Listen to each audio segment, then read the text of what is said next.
Howdy folks, Jamboree here, and welcome to another episode of Film Chums. Joining me as my co-host as always, Viva Becca. Hello everybody. Welcome to a lovely conversation about everyone's favorite movies. We're going to be talking about the DCEU. For those who don't know, it stands for the DC Entertainment Universe. They're a series of movies that are inspired by the DC comics. Nope.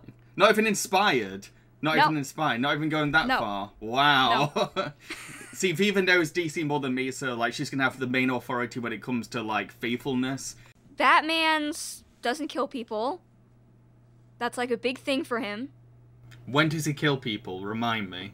All the time in Batman v Superman, and he's got that great dream sequence where he's like, "I'm gonna fucking kill you." Superman is supposed to be hopeful and not depressed all the time. Lois Lane and Superman's romance is supposed to be nice and not creepy, like, "Oh, you smell so good." I was cringing so hard when Henry Cavill jumps in that bath. I'm like, oh no. He like gets on top of her. He's like sweating. I'm like, oh god. Oh.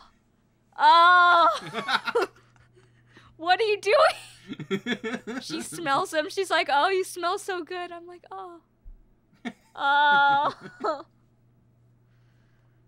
Oh.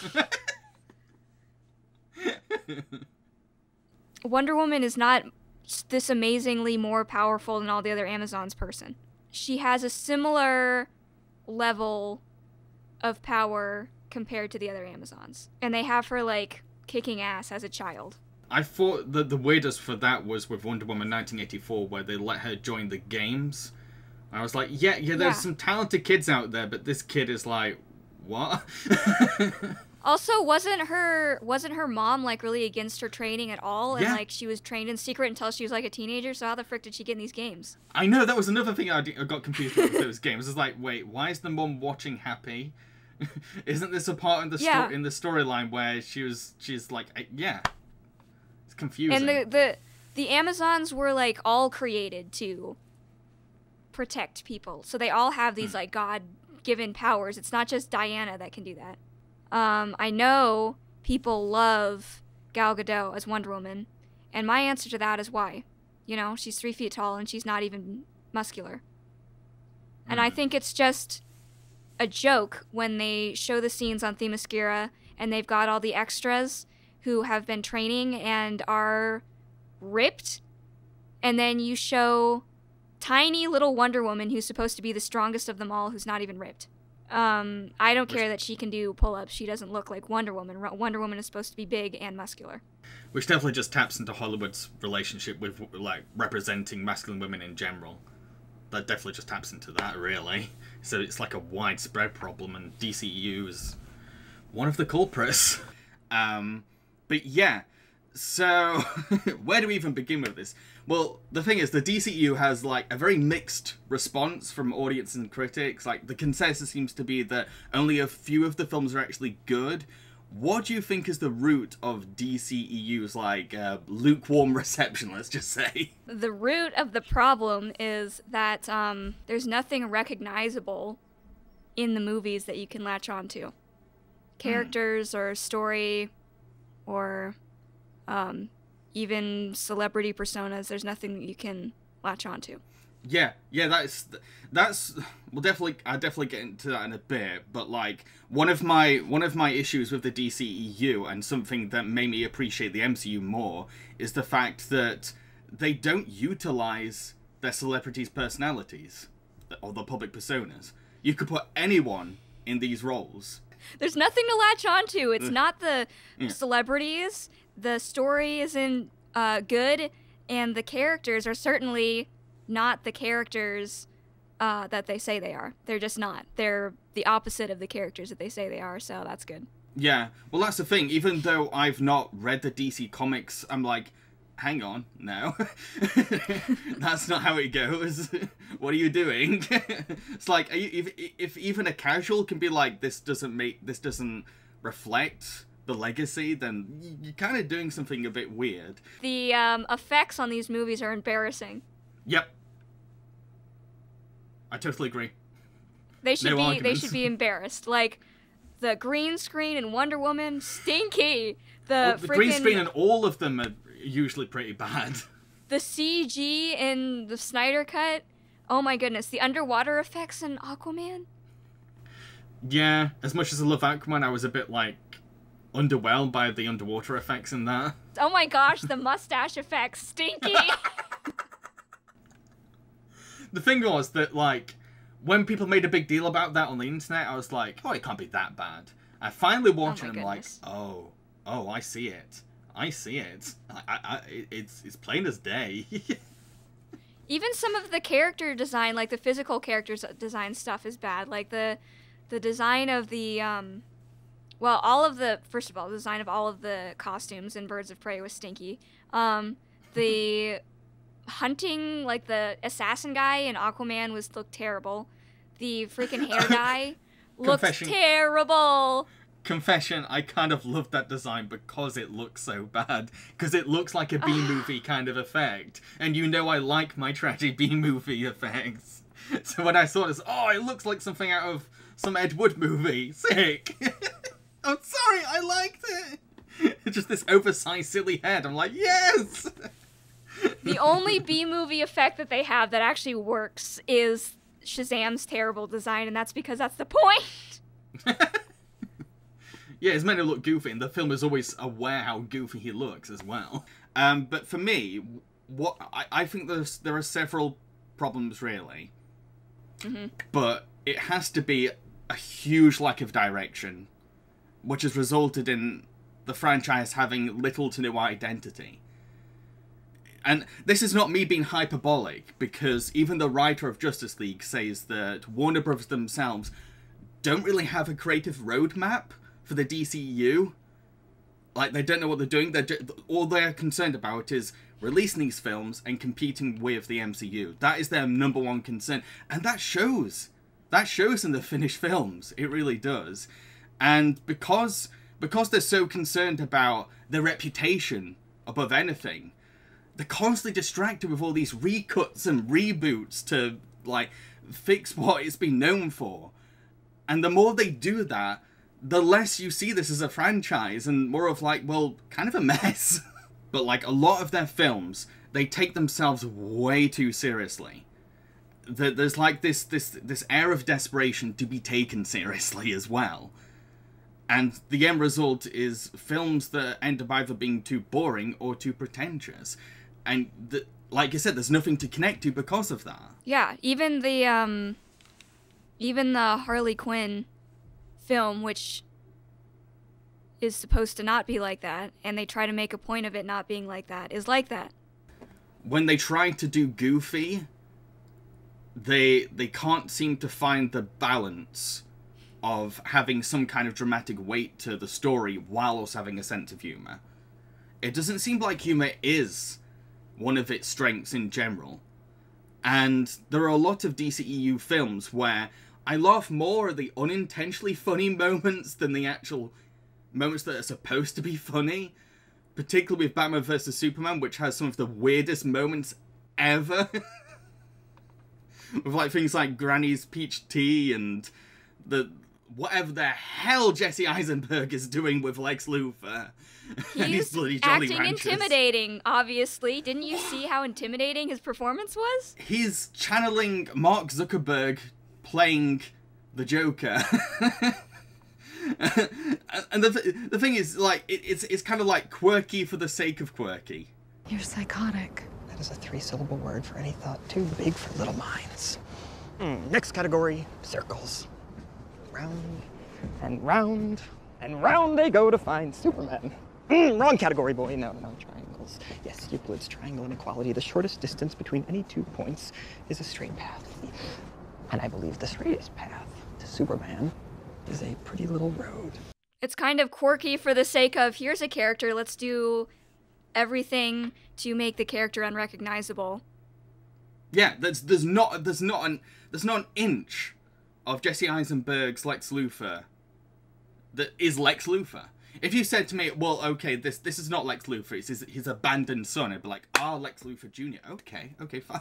I'd get that. But they literally want you to believe this is the Lex Luthor, and it got to a point where I was like, you know what, I'm actually understanding DC fans' annoyance at this. Because this is something a lot of you have been waiting for these comics to go into live action, and this is what you get.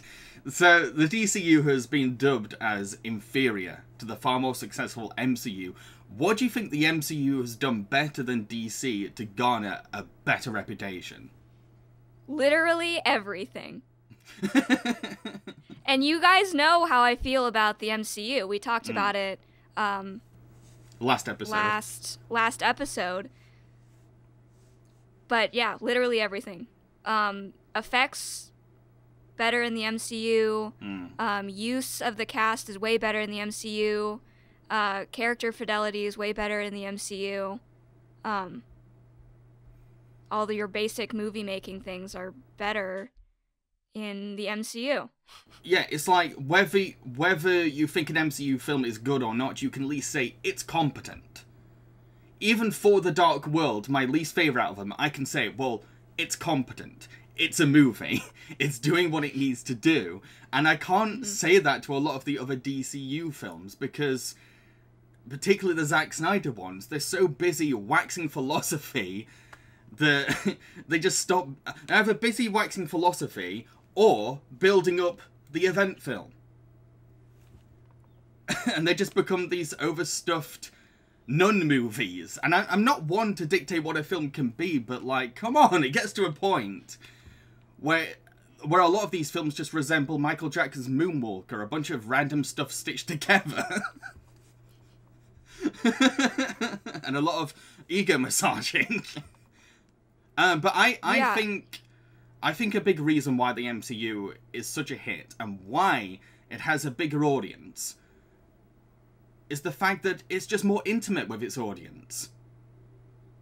And because, like, the DCU is it just doesn't seem to even be that affectionate with its audience. It doesn't even seem to care about whether they're going to be entertained.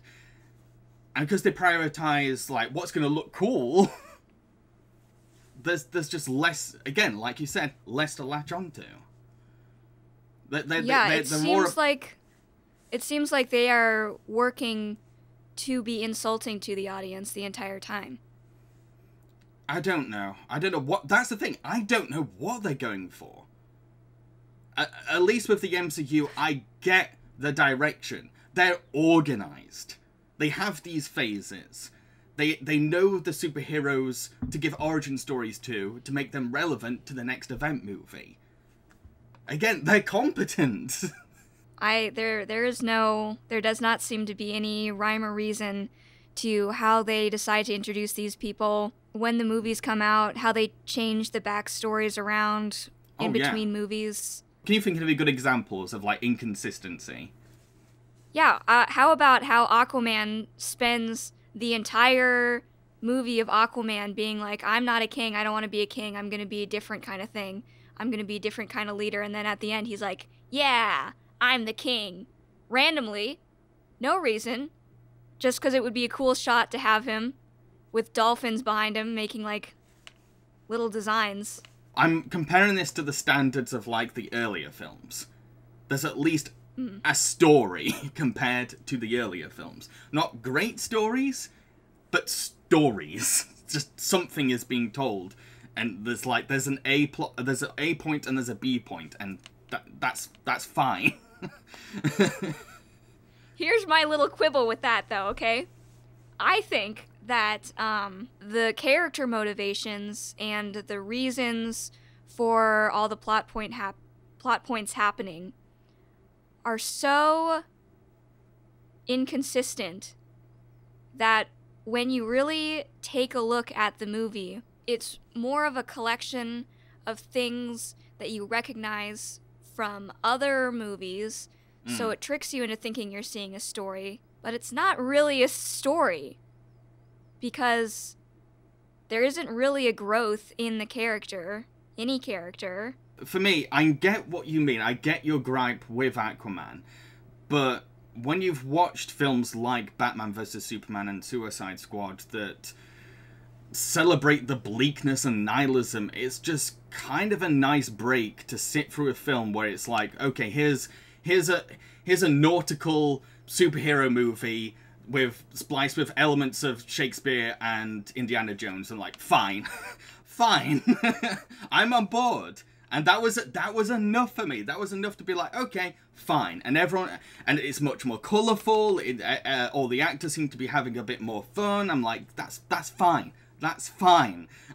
I'm not saying that Aquaman is like a masterpiece of superhero cinema, but compared to where DCU was before, I'd rather watch it.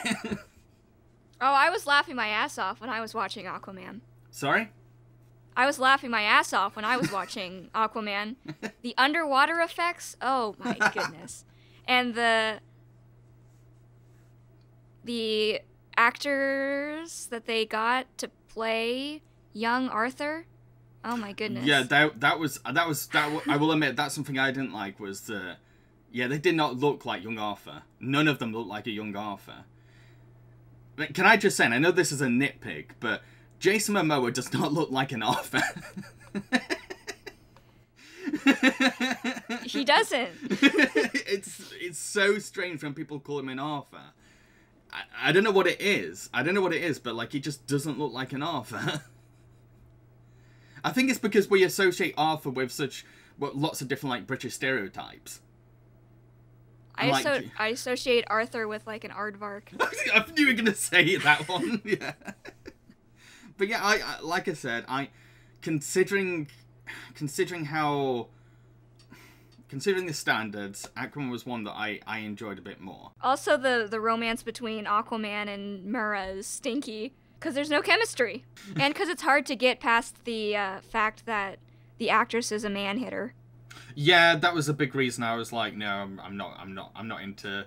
I just felt uncomfortable. That was one of the Fucking pull yourself together, James. So,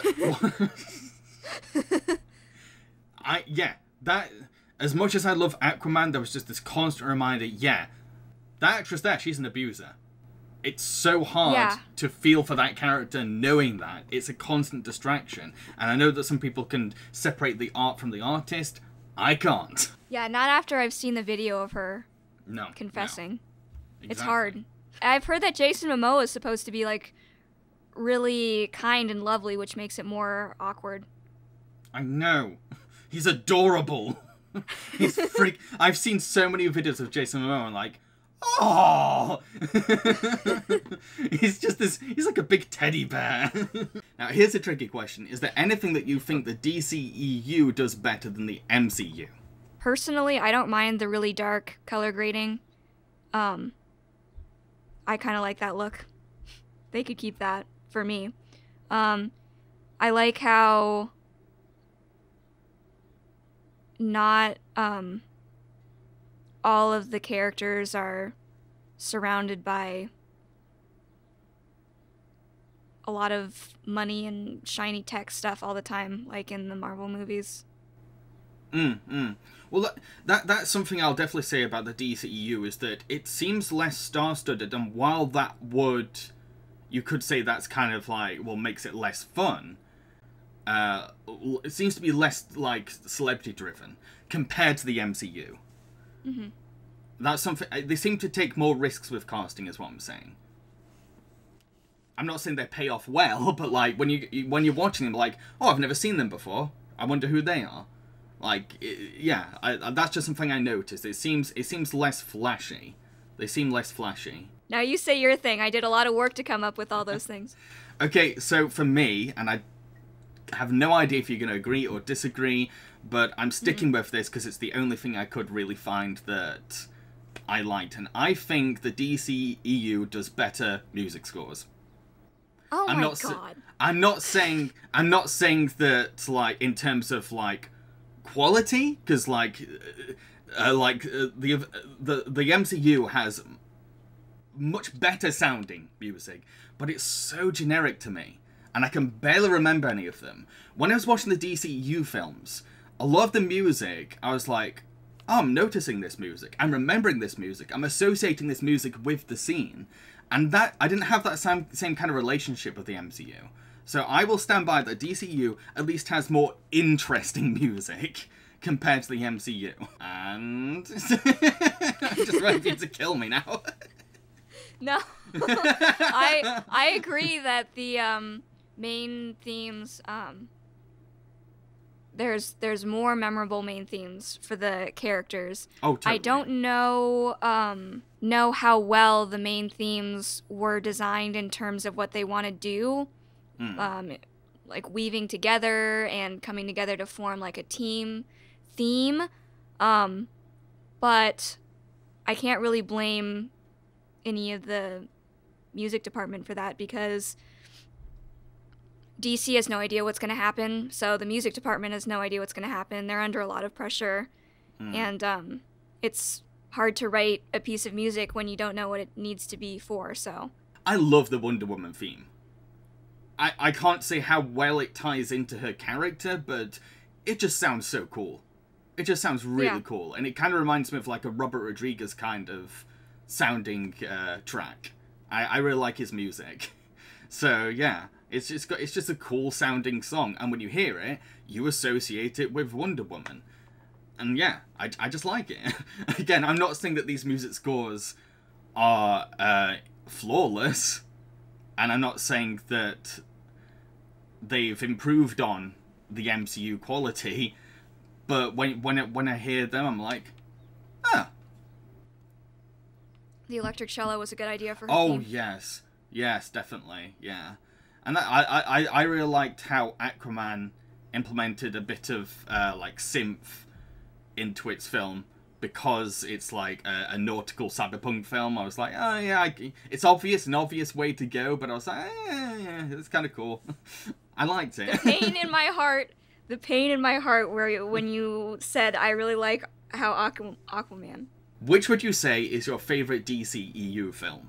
It's Shazam. Thank goodness, because it's my favorite. I think that's everybody's favorite one because it's the only one that's competent. Well, the thing is that the consensus, because like while I've been watching these films, I've been talking to my fans on stream about my feelings on the films and like getting a consensus from them, and a lot of them were saying like, oh, the most common ones people were saying, they're like, these are the good ones, these are the watchable ones, were Aquaman, Shazam, and Wonder Woman. So those are the ones I was looking forward to, but I knew deep down Shazam is the one I was most excited for. Even when I saw the trailer, I was like, this is a superhero film for me. Because like, yeah, it's cheesy, it's schmaltzy, but it's just everything I love served on a platter. It's a very nice self-contained story about a little orphan boy who gets magical powers, and I guess the real power was the family that you made along the way. It's just a fun, goofy, and wholesome coming-of-age film that makes me feel like a kid again. And it really embraces the influences as well. Like, it knows it's big, it knows it's Gremlins, it knows it's those films, but it's not ashamed of that. It even pokes fun at itself for being like those films. Why do you love it? I gotta say, I don't know what went wrong with the color grading in Shazam, but Zachary Levi's lips in that movie are the reddest frickin' lips I've ever seen in my whole life. At least it is not CGI moustache removal of Henry Cavill. Keep that in mind. I mean, that was my favorite part of the movie, though. The red lips. What did you think of Zachary Levi replicating the child actor's performance? Because that's a tricky thing to do. That is a really hard thing to do. I thought it was okay. It's okay. It's fine. It's acceptable. Viva is pleased. Viva is pleased. There wasn't anything that really ruined it for me, so I thought it was fine. I wasn't like, whoa, this is exactly what that kid would look like if he was grown up, but... He doesn't look like him, but like, I think what I love about Zachary Levi's performance is that while he's not, like, entirely like that child character or even the actor himself, he really embodies the spirit of a child. I think he did way better than the other adult actors they got to play children. Yeah, when we got to that scene. Yeah. But the other ones were just, those were stinky. Guys, I think I can move really fast. Hyperspeed! Check! I won't go that far, but, like, I know what you mean, and I think it's because Zachary had more to work with, and he was in the entire film. So there was, he had a bit of an advantage over the others, because the other kids only got to, like, show their adult selves right at the end. I think that his was better because he actually respected the character. And this is coming from somebody who their specialty, I guess, is being an adult that plays children. It's really important that you respect the character and don't have this fixed idea of what childlike is and play it up and try and be really schmaltzy and force it in, because, I mean, kids are just people. Maybe they have a little bit less life experience. Maybe they have a little bit more. What I saw in the child performances was something that I think is pretty common in adult actors trying to play children, and they just made it really over the top, schmaltzy, trying to hammer in, this is a child, and not thinking about how do I play this character who happens to be a child. Yeah. Like I say, he embodies the spirit of a kid. Any kid, every kid even. And that's what makes him so adorable and charming. Like, I love when Shazam just pops in and just, like, screws around and is just so energetic and enthusiastic about things. I found Shazam really fun. Wait.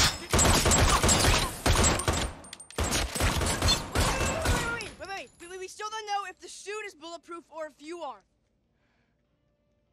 Shoot him in the face. Shoot me in the face! In the face?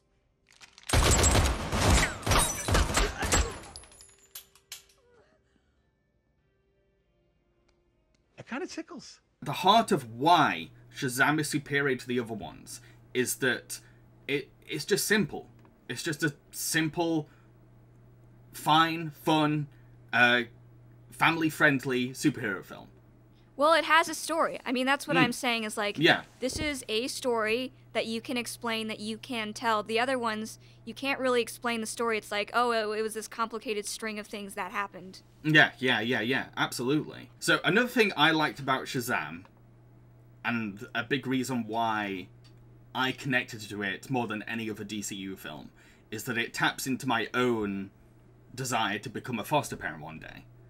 So when I was watching it, I just resonate with the idea of a house for orphan kids and raising them and doing the best you can. Like, for me, that was, out of everything the DCU offered, that was the thing that I personally could latch onto the most. So, as an orphan yourself, well, as a former orphan yourself, Viva, how do you feel about Shazam's portrayal of orphanhood? It's a start. I wish that they had given the characters more time to be with each other and gotten to know each other a little bit. I understand for the story that it needed to happen really fast. And I understand for the story they had to be really jokey about everything. And I wish there was some way that they could have done like a time skip or something, because I really like the scene with his mom, but they ruined it like right after. Like, it's this moment that's supposed to be really emotional for him, and he gets like 5 seconds to sit in it, and then he immediately gets this phone call from his family, and they're like cracking jokes, and he bonds with them like instantly. I mean, Yeah. not instantly in the movie. He's got like one night where he's like, oh, I'm edgy, I'll never bond with anybody. And then they don't really show him a reason why he bonds with them. Or they don't earn it enough, at least for me. Especially with how much they were saying, like, this is a problem child, he's run away from hundreds of different places, he never bonds with anybody. They seem to be more focused on his relationship with just one of the kids, Freddie, more than anything. There's that sense of camaraderie in the finale could have been stronger if maybe all the kids were working together to, like, maybe train Shazam, maybe? Maybe. I think that the character in the story, or they needed to earn the character in the story's camaraderie with the family more, and they needed to earn the audience's camaraderie with the whole team more. Because I did not feel connected to the kids either, because we didn't know them. I'll admit, yeah, a lot of the side characters, particularly, are very tropey. I think I prefer the stories where the orphan kid shows up to the parents' house and finds out that there was a good reason the parents didn't keep the kid, because in real life there's usually a good reason the parents don't keep the kid. Yeah, they did pretty well to humanize her. I think it's the only movie that I saw where the comedy was actually good. Really good. That's something... Oh, you reminded me now, yes. They could have toned it down a little bit when there was supposed to be a moment that was serious, because, like I said, they cut into those moments really fast. But the jokes actually land most of the time, so... I loved the humor. I got to points where I was laughing so hard I almost fainted. But Nice. to be fair, a lot of the humor of Shazam is my sense of humor. Just silly, goofy, over the top, campy as hell humor. So, like, I was just dying. I was constantly laughing. Again, it's why it's my favorite one. I just had the most fun. I smiled the most. And, again, I almost died from laughing. Okay. I'm sorry. I never should have punched you in the nuts like that. That was totally my bad. We can talk about this. You grovel like a child. That's because I am one. I'm a kid. You don't want to hurt a kid, do you? Okay, well, I wouldn't say that it was that funny to me, but... You gotta remember how silly I am. it was certainly a break after freaking Man of Steel. Yeah. Which would you say is the worst DCEU film? And I have a strong feeling I know what it is. Suicide Squad. Ooh, okay. So you're not going to go for the same one as me. We're going to have a different one. But I get why. But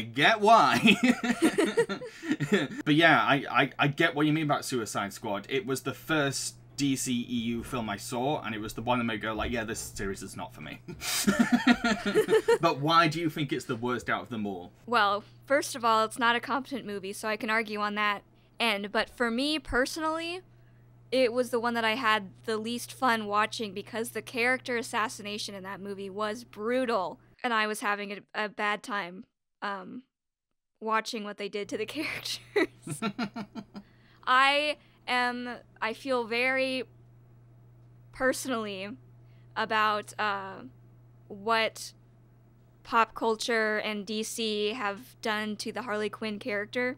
Oh, totally. And it's bad. I hate what they've done to it. I hate the Harley Quinn show. I've talked about that like 3 times. Yeah, they pretty much ruined the character, so. That's one rare thing in DC canon that I can join in authority on, because Harley Quinn originates from animation. So like, I'm like, yeah, that's not Harley Quinn. That is not Harley Quinn. That is a fetishized Hot Topic Fran Drescher, okay? She is friggin' annoying. She is so damn annoying. Fan movement in that movie to get the Margot Robbie for Harley Quinn, I don't understand it. Nah. I'm sorry, DC fans. You can come for me on this, I guess, but you don't know what you want. Have fun with that, James. No. That's going to you. I'm not going there. I don't understand why they thought that Margot Robbie could play the character. Huh? What was that? I should kill everyone and escape? Sorry. The voices. I'm kidding. Jeez. That's not what they really said. The thing is that she's not Harley Quinn because she's more of just a female Joker. More than Harley Quinn. And but not even a good female Joker. The quality of the characters in that movie was so bad. The quality of the acting in that movie was so bad, and the quality of the characters was so bad. What happened was basically, the trailer for Suicide Squad was a massive hit, and Warner Brothers thought, okay, we've got to work with that. We've got to be inspired by the success of the trailer. So they hired the people who edited that trailer together to do their own cut of Suicide Squad, and that's why you end up with the film you get. This film that feels like just a bunch of money shots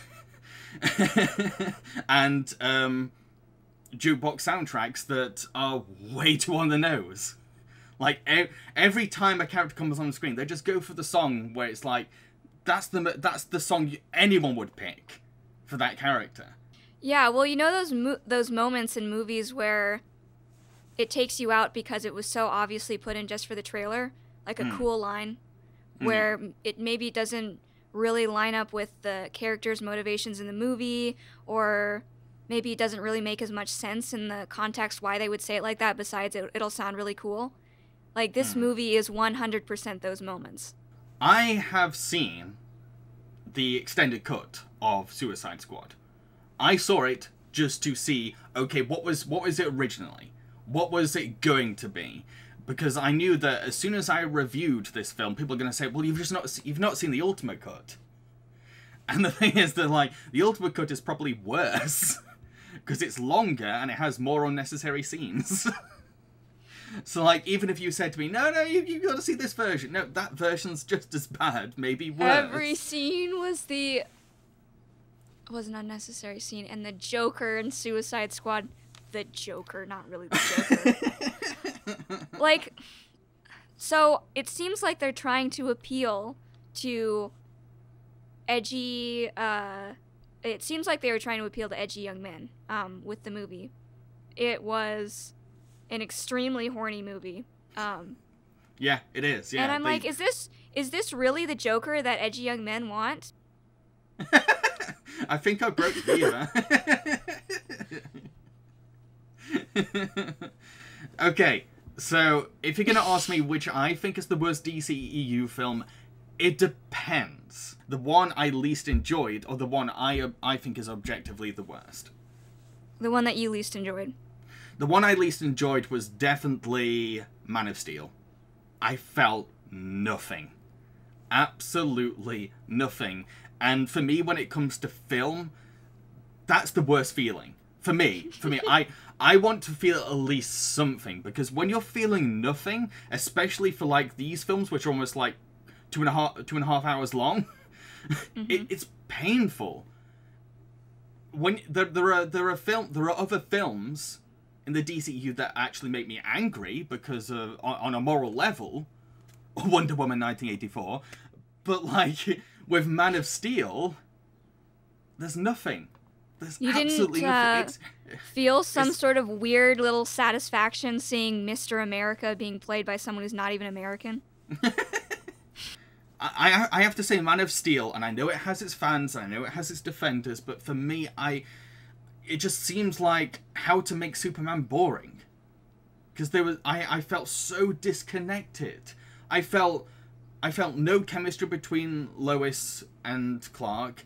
I didn't really care about Clark's journey or discovering his origins or anything like that.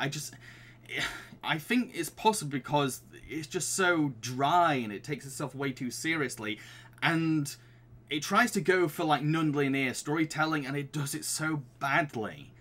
Because there's good non-linear storytelling. There is good.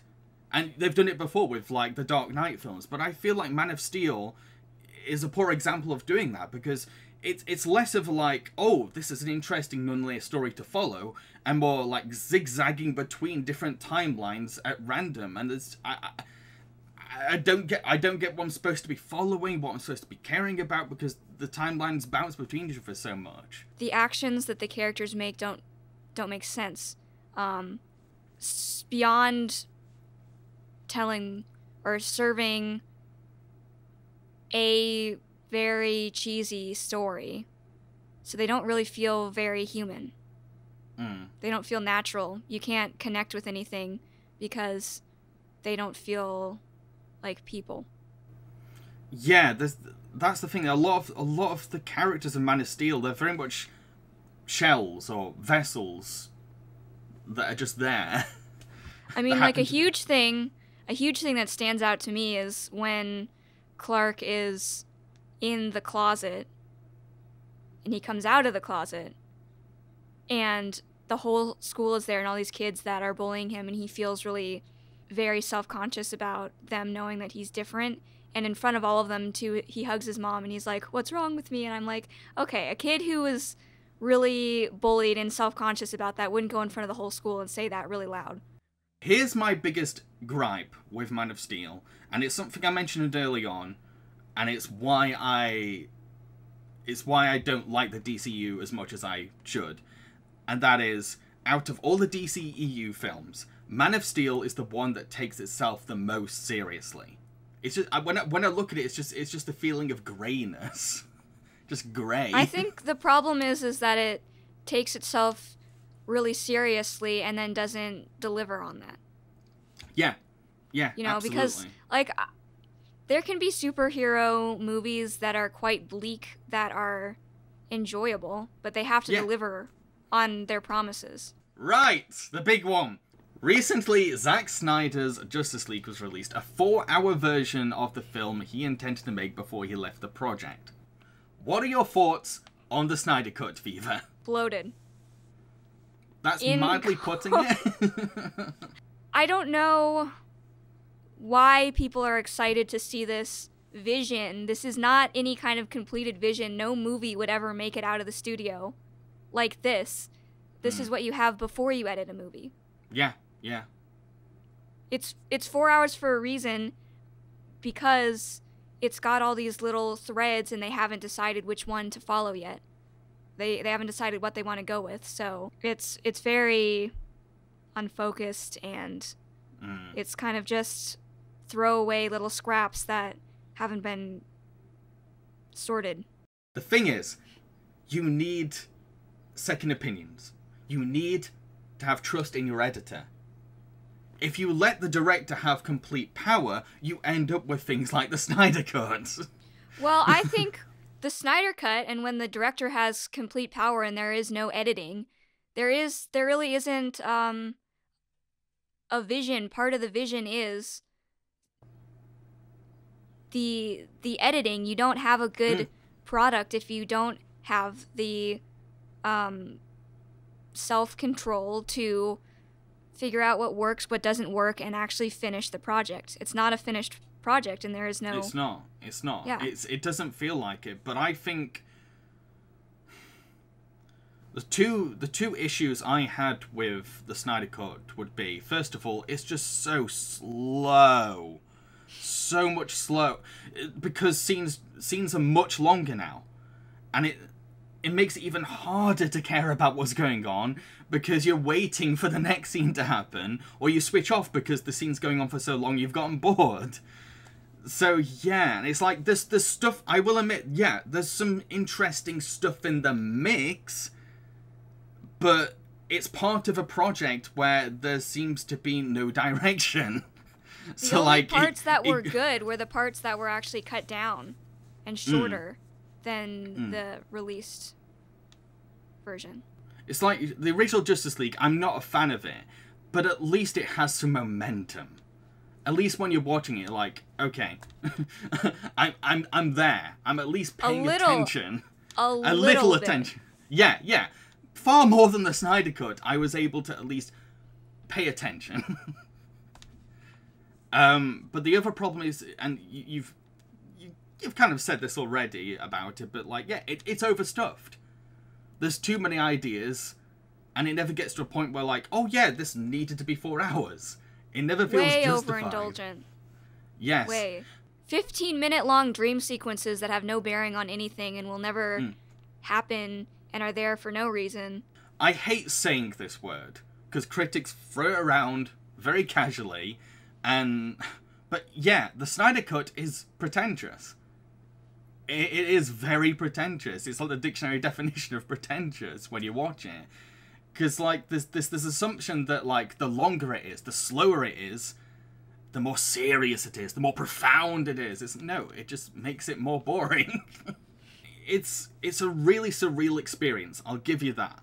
And because I was kind of, like, a little bored, well, very bored while watching it, the main thing I got out of it was morbid curiosity. I was thinking, okay, what's going to be changed? What's going to be added? What's going to be removed? What's here? What's here? Don't even talk to me about bored, okay? I did Justice League Ultimate Snyder Cut back to back, over 6 hours straight of this stupid story.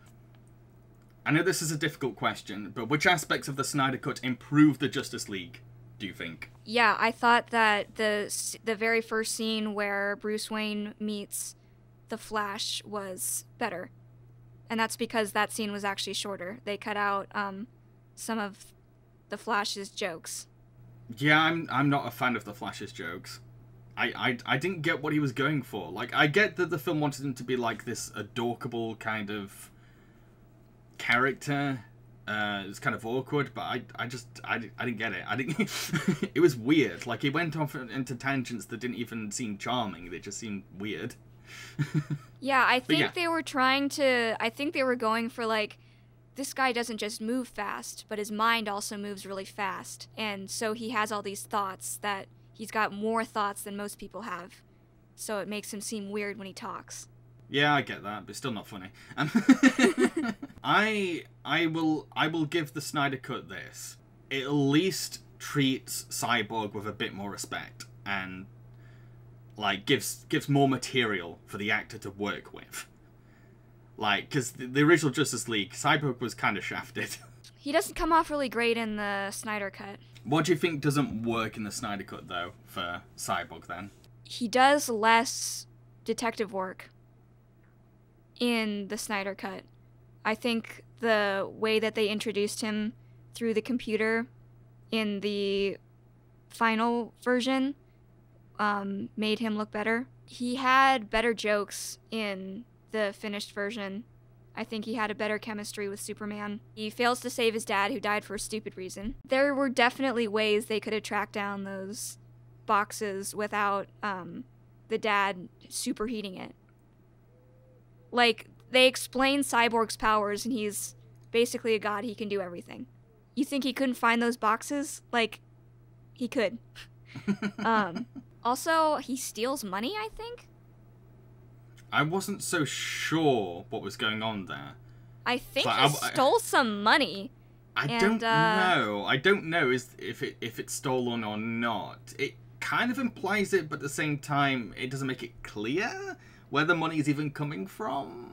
I think they're trying to make him seem like a good person, that like that's what he uses his powers for, but I'm like, okay, so he stole some money, and there's no way that this sudden windfall is going to work out for this lady. It's just not going to happen. You know, like, in the real world, you think nobody's going to notice that she suddenly has all this money? You think no one's going to question how, like, the computer glitched out and was hacked? Or I guess no one's going to notice the computer was hacked and sent that much money to her account? That's going to bring down trouble. He makes really good that they think points. that she stole that much money or made that much money or something. You make really good points, and what annoys me is that was one of my favourite scenes because it was one of the more wholesome moments. Yeah, but this kid is supposed to be smart. He's supposed to be smart. Yeah, I get why, yeah, you make good points. It's just that makes me go like, oh, there's less to enjoy about the Snyder Cut. It's 4 hours long. I was trying to find things I could enjoy. I think, here's something. I think the way they cut Cyborg's story in the final version focused more on him being traumatized because he's having a hard time adjusting to his new body that he can't even fully control. Whereas in the Snyder Cut, it's more like he's acting like this because he's mad at his dad because he didn't come to a football game. That's a good point, yeah. I think that in terms of the character comes out stronger if he's not used to controlling his everything, his perception, his body, everything yet, versus, oh, he's just a teenager who's mad. You come in with ideas 4 hours long of like brainstorming, and then you pick the ideas that you're going to go with. That's where the vision comes in. It's like I said before, you've got to have faith in your editor and others in the filmmaking process, because filmmaking is it's a team effort. It's about letting others have their say, because the more the director only has a say, the more there's a chance of them getting carried away. And I say that as a filmmaker. The worst films I made are the ones where my focus was my vision, and I was only thinking, okay, what do I want? What do I want this film to be? And my better films came from when I turned to professional writers and people in those field and asked them, okay, what's wrong with my script, and let them have at it. You need second opinions while making these kinds of things. You really do. And that's why even as a filmmaker, I think that the whole idea that the director's vision comes first is a flawed ideology.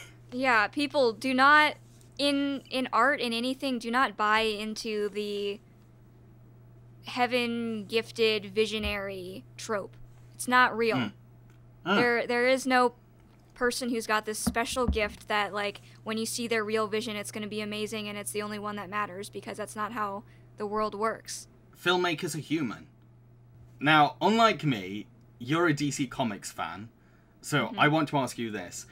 What do you think that the DCU is missing from the comics? The characters. And how can they improve on that?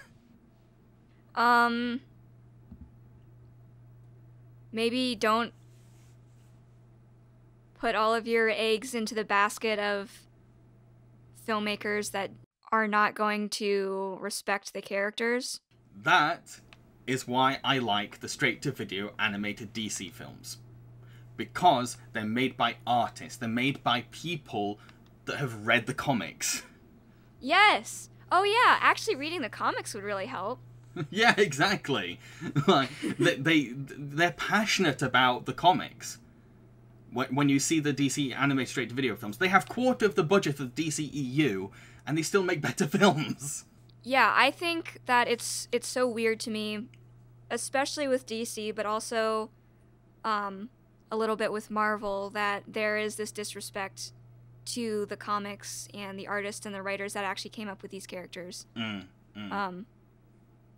Because the fans of the comics are what kept them alive, what built the foundation for the story. The comics are where you're taking this character from. And comics are an awesome storytelling medium with lots of artistry. Where is this disrespect coming from? Your movie is going to turn out better if you at least respect the comics and the fans that were there for these characters.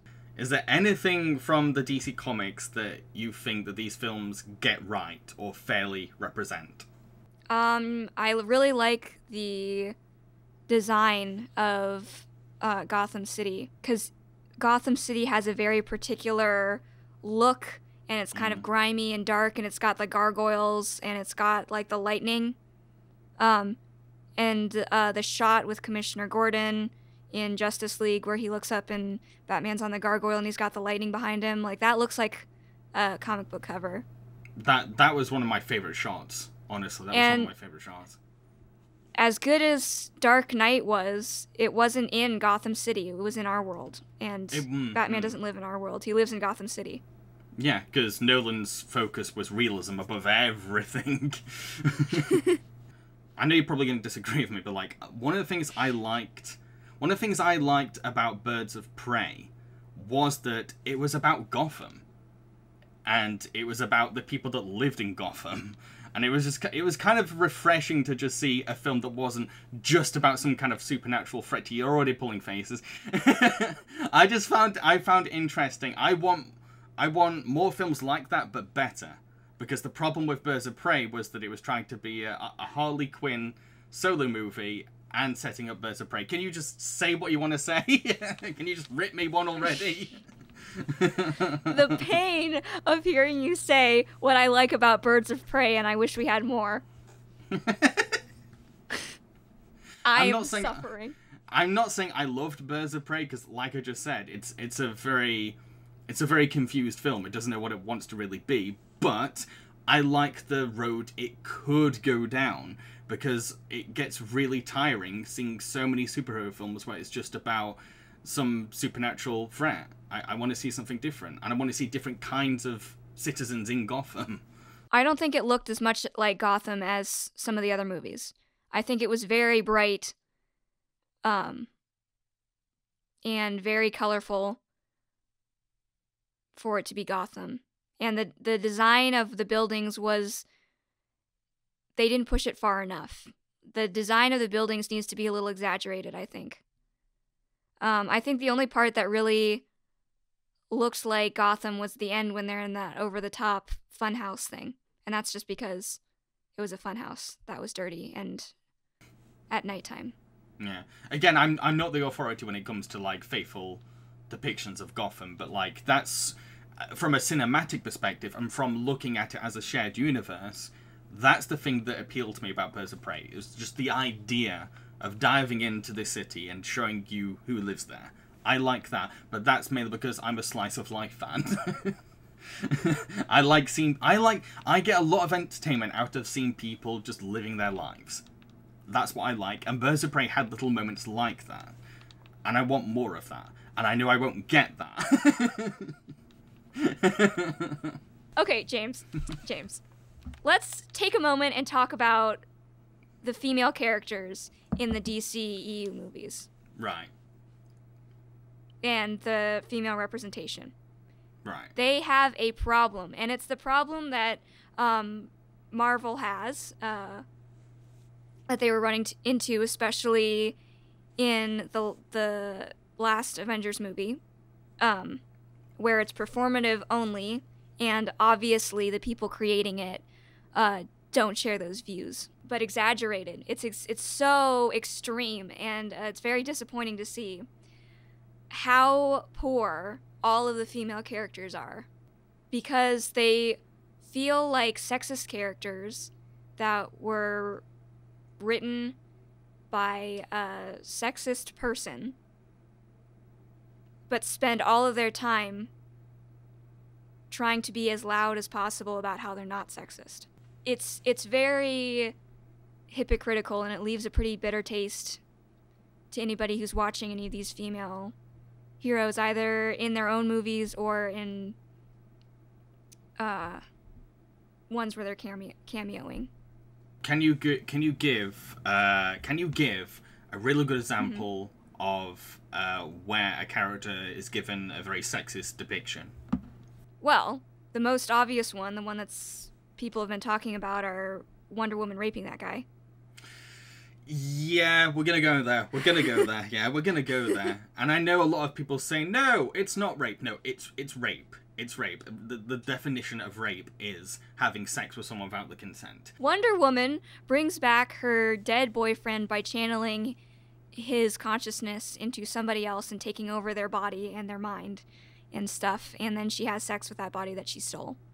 Yeah, and she never shows any remorse, and it's all shown as some kind of romantic tragedy, and in a sense it kind of is, but at the same time it's rape.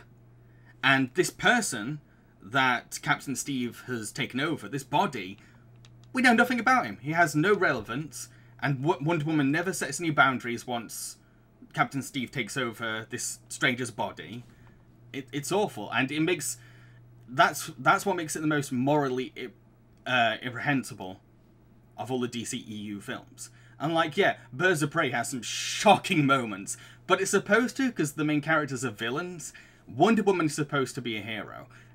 In Wonder Woman 1984, she's the most unheroic possible, and the moment I realise, yeah, she's just committed rape, that's it. I couldn't root for her anymore.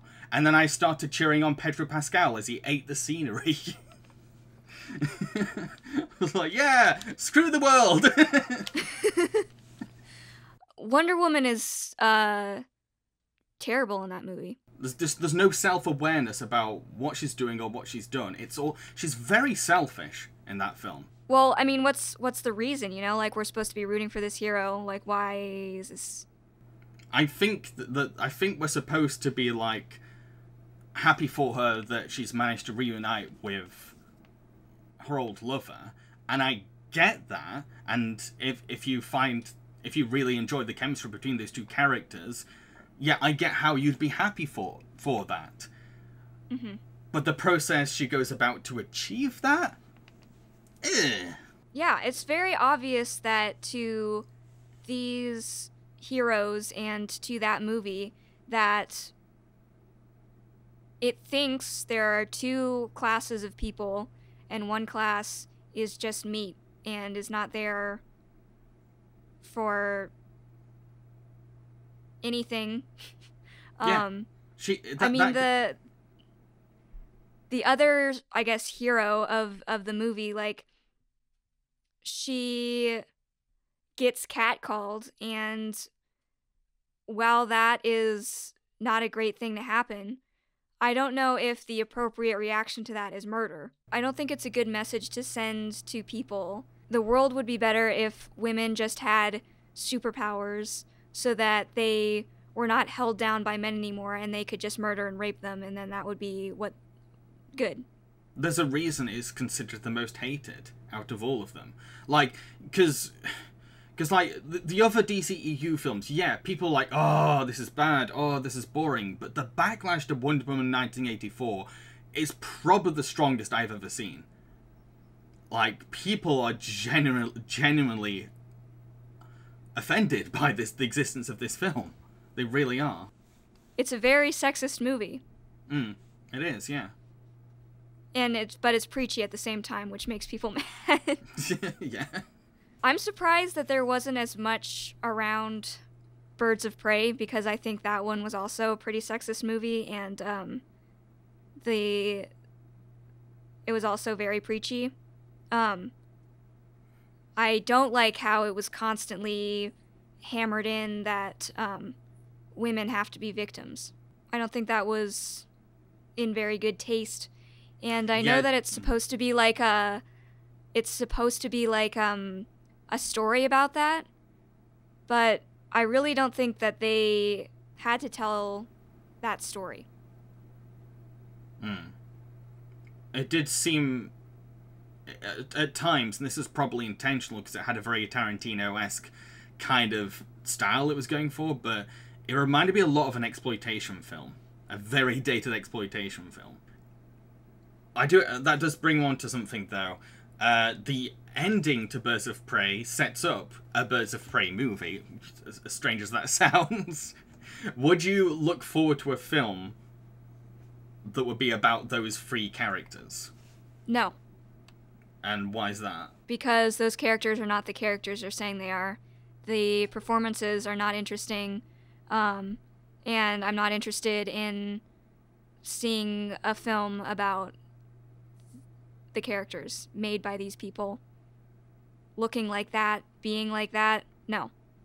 I think these kinds of films that are sexist but are so loud about being not sexist are harmful, and I don't want them to keep on churning them out.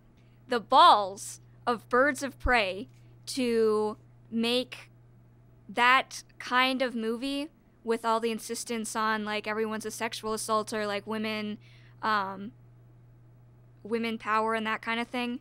The balls of that after Suicide Squad character assassinated Harley Quinn into from a badass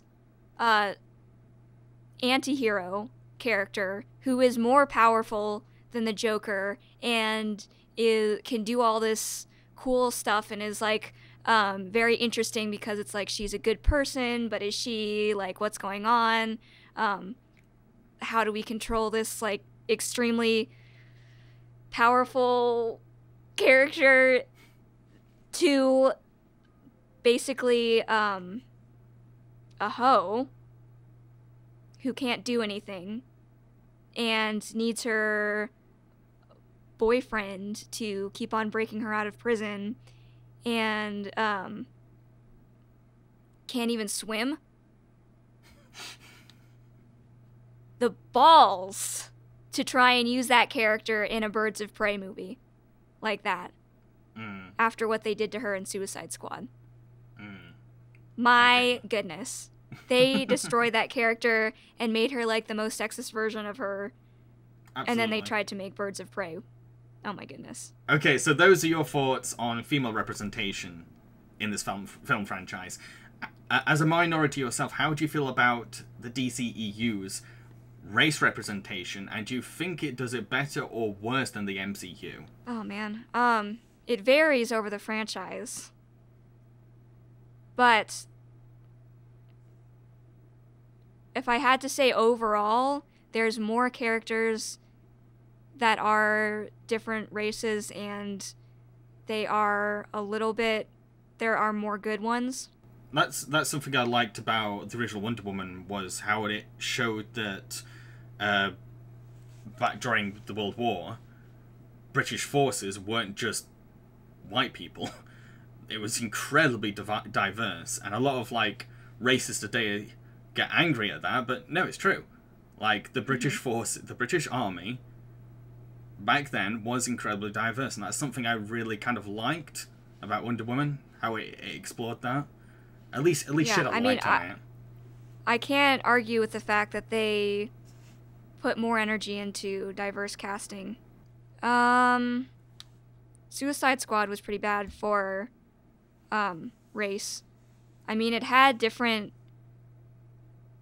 ethnicities in it, but it was like black guy is criminal that can only see his daughter every few months, and Latino guy has anger management issues and tattoos and he killed his family. Yeah, it could be a little bit better. yeah. And they're like, oh yeah, and they're like, oh, Asian girl is Japanese sword person who only speaks in Japanese. Yeah, I noticed that. I knew that would be kind of like, for you. Okay. So, before we end this podcast, I'd like to ask you this, because we need to be rational, we need to be constructive as critics, yes. So, do we? Yes, we do. Yes, we do, Viva. How do you think the DCEU should be improved? Keep all of the stuff separate. Start making standalone movies, because that's how you compete with Marvel. Get rid of Zack Snyder. I will step in there. I will say, don't get rid of Zack Snyder, at least have him as a cinematographer. Because I say, as a filmmaker, he is a decent cinematographer. Now and again, he can have some decent shots. He needs a better director behind the camera. Just have him being cinematographer. I feel like that should be his field. Storytelling is not his strength. Fire everybody that they have right now playing the characters and start over. I can't think of one character where I was like, yes, this actor needs to keep on playing them. They're really well suited to that character. Once you fired everyone, read the comics. Please, actually read the comics. And try and bring those characters, because those are the characters that we want to see. I would say that the thing they have to do above anything is have a better direction. Know where you're going with this franchise, because it seems like you don't. Have a roadmap for this, for crying out loud. It's going to result in better films because of that, and it's going to give your franchise a clearer image and a more vivid identity, and it's going to have more of a chance of competing with the MCU because of that.